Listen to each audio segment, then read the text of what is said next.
So, look, I don't know a thing about Queensland except the lovely views, lovely places like Fraser Island, and, Cairns gets a little bit hot. That's the extent of my knowledge. What's happening there? What sort of policies are you guys running on? What do people want to hear about? Well, Queensland's a great state with tremendous potential, and it used to be the place to go to. But as usual, the political class gets in and destroys it. Tourism's obviously big. It's got a lot of potential that has been squashed, and we're going to open that up. And let me just run through very quickly, just a few things. Excuse me. Because make sure we get this covered. Now, first up, the state economy. The Treasurer of Queensland announced it'll be $100 billion in debt by 2021. When did any government anywhere ever actually fix the problem? They tax more and more and more, and yet we're going further into debt. Oh my God. Every state and federal government has done that, so it's time to sack them. Yeah. Just sack them. Get rid of them.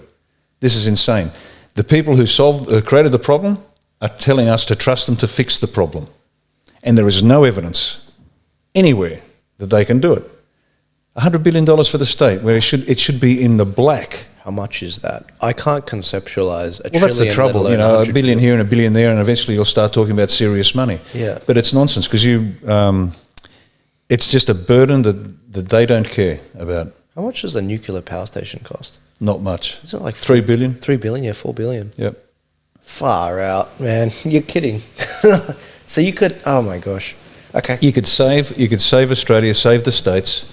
They don't want to. It's not because they're incompetent. They actually don't want to. The plan, and we'll talk about this next week, the new international economic order and why Australia's in the hole that it's in. It's all part of a plan. Yeah. It's been known about for 50 years at least, and it's a government document, so this isn't tinfoil hat territory. I can give you the names of the Liberal and Labor members of Parliament on the committee. Yeah. But this was the plan to destroy the nation. So anyway, the economy. So how are we going to fix the economy? Open the state. We're going to open it up immediately. We will press for the COVID lockdowns to be thrown out immediately. Open it up, because there is no threat to the country. There has never been any threat. And if you're interested in it, there is a German lawyer, and I wrote down his name, and unfortunately I forgot it, but you can check it out. Now, this German lawyer is pulling together a series of other lawyers, and they're going to look at the COVID response by governments. Now, this lawyer investigated the formerly fantastic and proud Deutsche Bank. And then they, as a result of their investigation, they made sure they found out the truth, and they found out that Deutsche Bank was a criminal cartel. He also was part of the legal team that investigated VW for their the dodgy shenanigans that were going on with their emissions. So this guy has played at the top level. He knows exactly what's going on. And he and his team of lawyers are now investigating COVID. And he has made it abundantly clear that we have been lied to systematically, intentionally, and those that are guilty of it, I can promise you this: if they did it in Queensland, they'll spend the rest of their lives in jail, and if they did it federally, same thing. So down the track. So watch this space, Scott Morrison and Josh Frydenberg and the rest of you. If you are guilty of deceiving the Australian people for somebody else's profit, there will be a reckoning. So we're going to open up the state immediately, as quickly as we can. Taxes. We're going to wipe the state taxes out. Just remove them immediately. Payroll tax, land tax, stamp duty, all the nonsense taxes that are regressive, that kill innovation and business building. And the reason for that is because we need to build up the SMEs again. Yep. Give them a massive tax break. Get back to work fast. Yep. Because these lunatics that created the problem are going to tell us it's going to take us decades to get out of debt. Well, it won't take decades to get out of debt if they just take the leash off the business people and let it do it. And we've spoken about this before. It's easy to earn a living. You go to work, you do what you're told, you create something of value, you get paid. Everybody can do that. But creating wealth, that's very special, and that's tough. And you only need three things. You need leadership, capital, and labour. Now, there's no shortage of good, hard-working Australians that are looking for a good job that pays well. There's no shortage of entrepreneurs.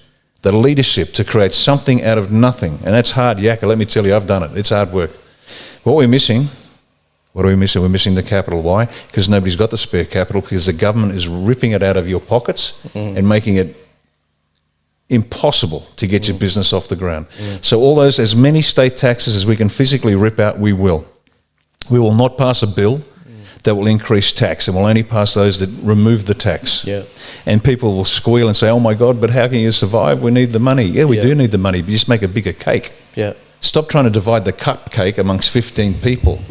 How about we make a 17-layer wedding cake, and there's plenty of cake for everybody.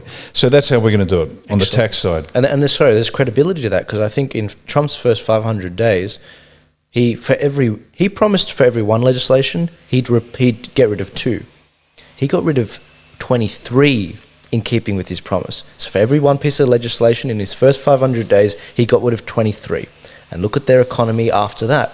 Record low unemployment, 9 million people off food stamps, lowest black, Hispanic, women's unemployment, historic lows. I think it could be done, but it does come back to leadership and managing that capital. Yep, and just give it back to the people. They know better. There's an old story. The government couldn't build a pencil. Think about what's required to build a pencil. You need wood, but you need the right wood. Then you've got to chop the wood down. Then you've got to move the wood down to a mill. Then it's got to be milled the right way. Then it's got to be shaped the right way. Then you need the graphite. Then you put it. But they couldn't do that, and they can't do it. Government, as my bride says quite often, government doesn't make money. It just takes your money and spends it. So give them as little as possible. Yeah. So I think it was Thomas Sowell who said if you put the government in charge of a beach, they'd run out of sand. And water. And what? They're bloody hopeless. What's next?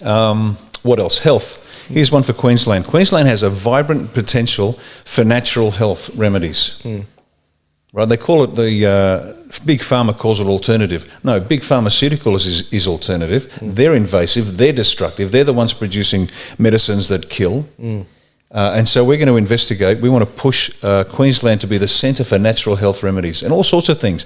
And a big one, for example, and this has a personal note for me, cannabis oil. And it doesn't contain the THC, which gives you the psycho effects that people want to smoke it for, because you've got to heat up the THC and that gives you the high. We're not talking about this. Yeah. The human body has more receptors for the essence of the cannabis oil in terms of maintaining health. And people don't know, this is an Israeli study a few years back. Wow. And what they found is that cannabis oil, and again, just to be clear, it's not the THC, is massively correlated to reducing inflammation of every system in the body. Wow. And so what we want to do is make sure that this is investigated correctly and then made available as quickly as possible to as many people as possible to fight back against the assault against natural health that we suffer every day just by being in a Western society. Yeah. Our diets are too acidic. Inflammation is a major problem just because of the food we eat and and insecticides and pesticides and things like that. Yeah. But Queensland could be the world centre for natural health. We're going to investigate it. We're going to make sure that people get healthy rather than supporting big pharma and their untested drugs. Yeah. So that's another area that we're going to look at. So, sorry, is that something that's currently illegal to look No. It's been made legal in Australia. Okay. But once again, big pharma is more powerful than an actual solution to the problem. Yeah. Because you think about it, what is a pharmaceutical company, what's their prime motivation? Profits. To cure people? No, of course not. They need sick people. Exactly. And that's why, once again, no vaccine has ever undergone a double-blind test. Yeah, the gold standard for testing, never once. Yeah. And viruses, even the theory of virus is unsound, according to them. The idea is everyone's taught, if you get the bug, the antibodies will, the system will attack the bug, you get the antibodies, then you're immune. Yeah. Really? Well, what the little picture of that, what they call is the coronavirus, is actually called an exome. An exome is just an excretion from a cell that's under attack. Because they never caught a live virus, because there is no such thing as a live virus. It is this picture is a picture of essentially shit out of a cell. It's an exome.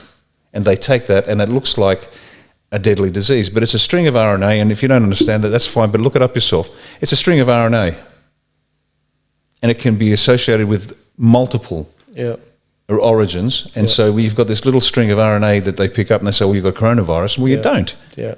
If you've had the flu, you've got this. Yeah. So it's all a lie, and we've been lied to, and either our governments are complicit or stupid, because there's only one or two possible explanations. Maybe a third, maybe they're corrupt. Yeah. Maybe they know exactly what they're doing, and they are intentionally destroying the lives and livelihoods of 25 million people, which is why I said earlier, and it may have seemed a little over the top, but they will spend the rest of their lives in jail. I honestly think they're that stupid, guys. I really do. Go on. What's next? Good luck. Yeah. Okay. Last one.